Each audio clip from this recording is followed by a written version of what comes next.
Stranger Things is a whole show about kids not trusting their parents. Like, if a demigod is after you, tell your mom. These little niggas is like, nah, all I got is these walkie-talkies and these bikes. And my best friends. Because that bitch can't handle shit.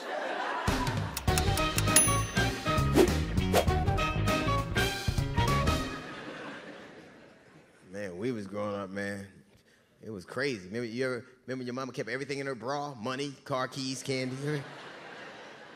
You ever got some candy from a bra? That was... Here you go. This peppermint tastes like Tussie.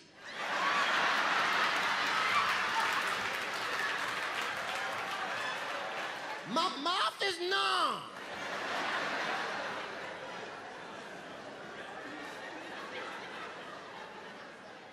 Bill O'Reilly talked about Maxine Waters' wig. When I was growing up, every woman I knew loved and respected wore a wig. A wig was like an early warning system to a little black child.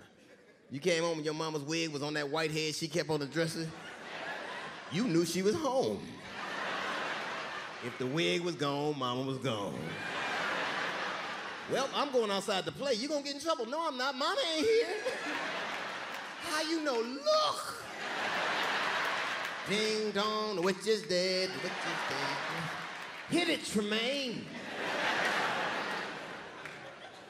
Your mama had two wigs. One she wore every day, one was that good wig. She only wore that on special occasions. Church and to go downtown to talk to white people. These motherfuckers done cut my gas off. Hand me my good wig.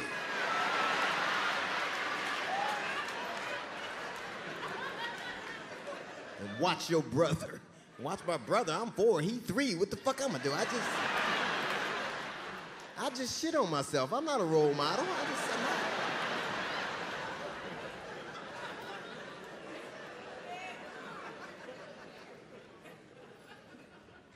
You had to grow up fast when we was growing up. They gave you a key, put it around your neck when you was 5.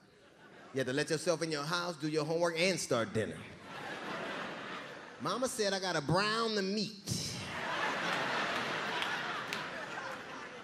You never got kidnapped because they gave you 2 rules that kept you safe. Don't you take your ass outside. Don't let nobody in my goddamn house.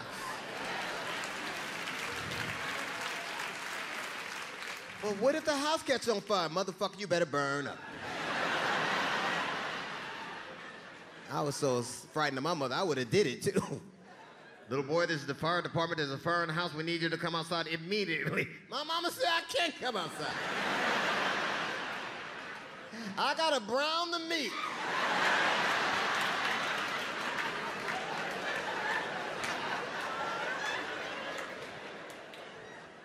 We're gonna have to come in. You're gonna get me in trouble.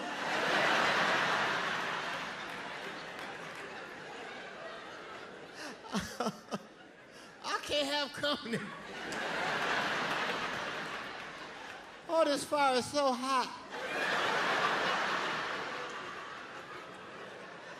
Mama gonna kill me if this meat burn.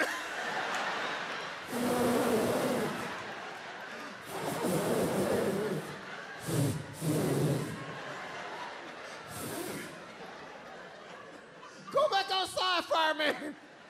At least take your boots off. Stay on the runner.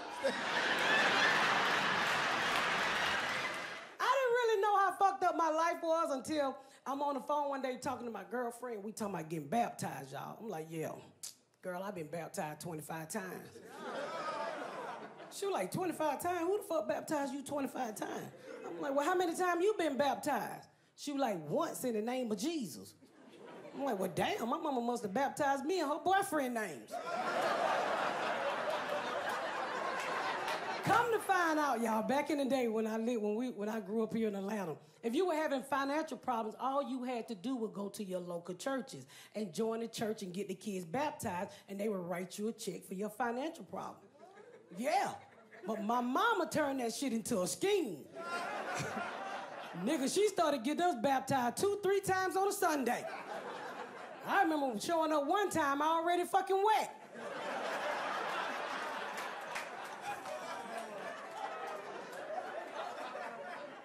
The pastor was like, why they wet? She was like, mind your fucking business, pastor, we got another appointment to get to.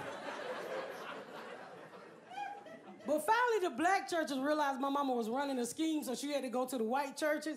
And let me tell y'all this. When my mama discovered white churches and white people and white guilt, she used the fuck out of y'all ancestors. My mama would pull up out there with her 64 Chevy with all 5 black asses on the back seat, and she would turn around, she'd say, look here, we're going in this church and get these crackers money. Put your slave face on.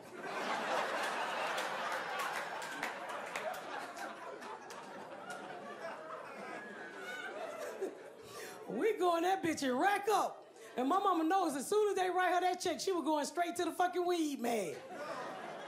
But I like getting baptized at the white churches, y'all, because they treat you better. After you get baptized, they will always take everybody downstairs to the pantry. But at the white church, they would give all 5 kids their own box and let them shop. Nigga, my mama's like, fuck them up.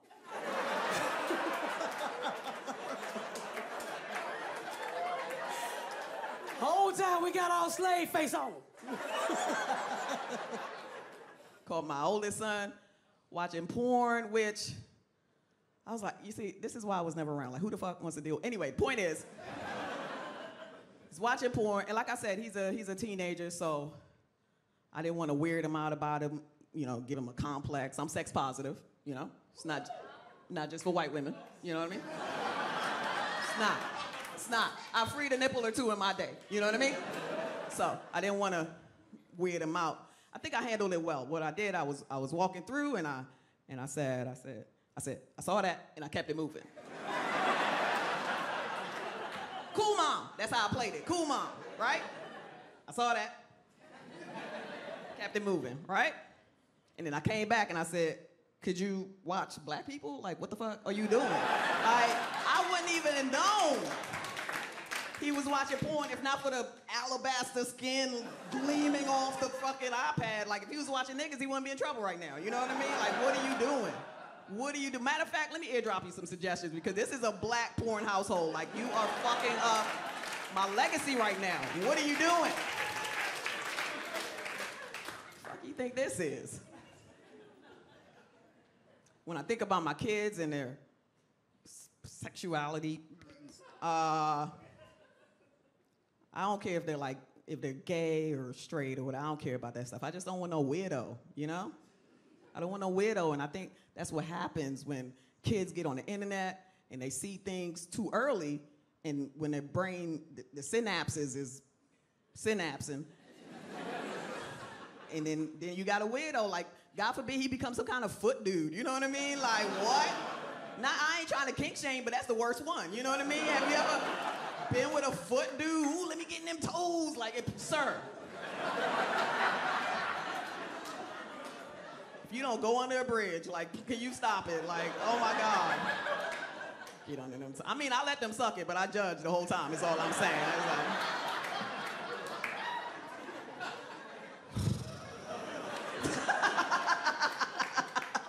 Not my son. But what I love about my kids, I mean, obviously, because they're mine, I love that they have such crazy personalities. Do you know what I mean? Because I'm the only child. My parents like to say they got it right the first time. But really, they weren't fucking. Yeah! Come on! Separate bedrooms and all those puzzles? They ain't fucking. But I'm fascinated, like they're the same ingredients, but so different. Like every morning, baby boy wakes up smiling and baby girl wakes up crying. And I'm like, damn, it's like they already know about the patriarchy. How? Like real talk, baby boy just has so much pure joy in his heart. Every time we go out in New York, in our neighborhood, he wants to make eye contact. He wants people to smile at him. I'm like, motherfucker, stop it, you're gonna get robbed. Stop it! And baby girl, she's so sassy. I don't know where the fuck she get it from. I do not know. Like, even the pediatrician was just like, wow, her peripheral vision is so good.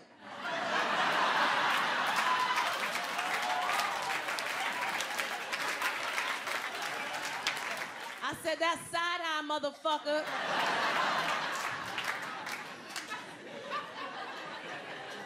She know you got the needle.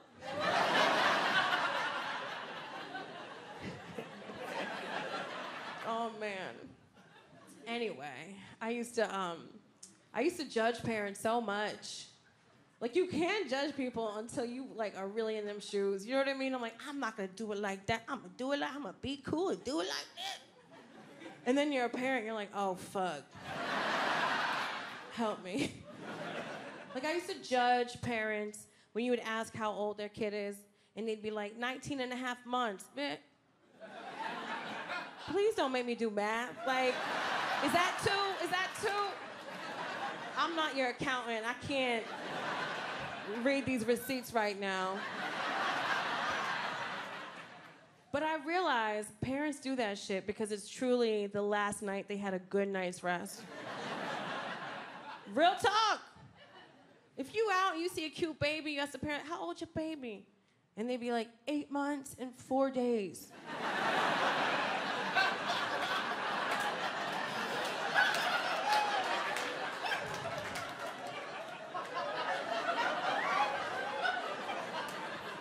So happy.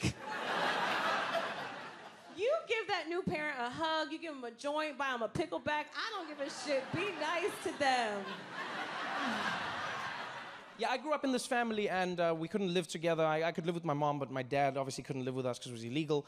And people would be racist to us all the time. But I was really lucky growing up because my mom is probably the most gangster human being you'll ever meet in your life. Right? Nothing got to her. Nothing fazed her. And I remember one day in particular, we were walking through the streets together, and some guy crossed the road, shouted something really mean at us. And I was about 4 or 5 years old. And I turned and I looked at my mom and I said, Mommy, what do we do if people do the racism to us? And my mom said, oh, baby, you know what we do if somebody's racist? We take that racism of theirs and we shake it up with the love of Jesus. And then we send it back. And I was like, what? And I was like, this lady's crazy.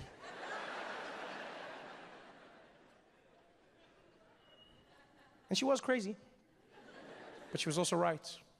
Yeah. I didn't even realize how right my mother was until decades later, which I feel is what always happens with your parents, right? They're crazy, and then you get to their age, and you're like, oh, that's what it means.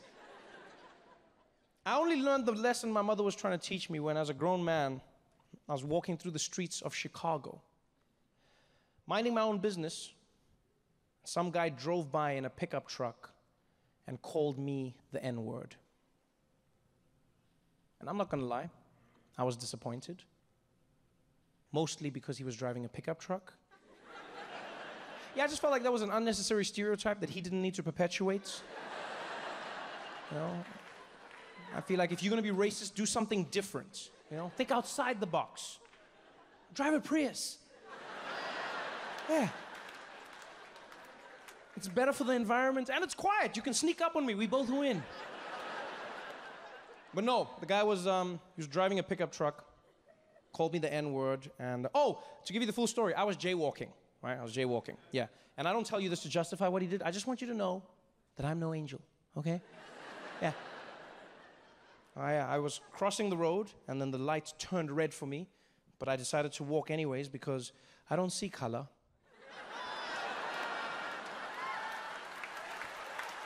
This man was so offended by what I had done that he drove his truck around me, rolled the window down, looked me dead in the eye, and he was like, "Get out of the road, nigger!" Oh, and you could see he wanted to hurt me. We locked eyes, and I could see in that moment he was waiting for me to be like, "No."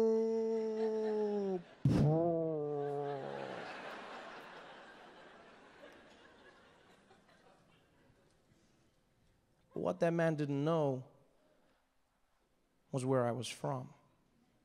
More importantly, who he didn't know was my mother. Because he thought it was just going to be a regular racist day. He thought he was going to drive by, throw the N-word out the window, carry on with his life. He didn't realize that that was the son of Patricia stepping into the road.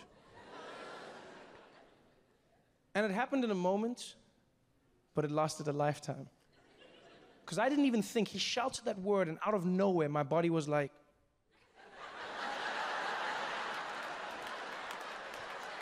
I was like, oh shit, this is it!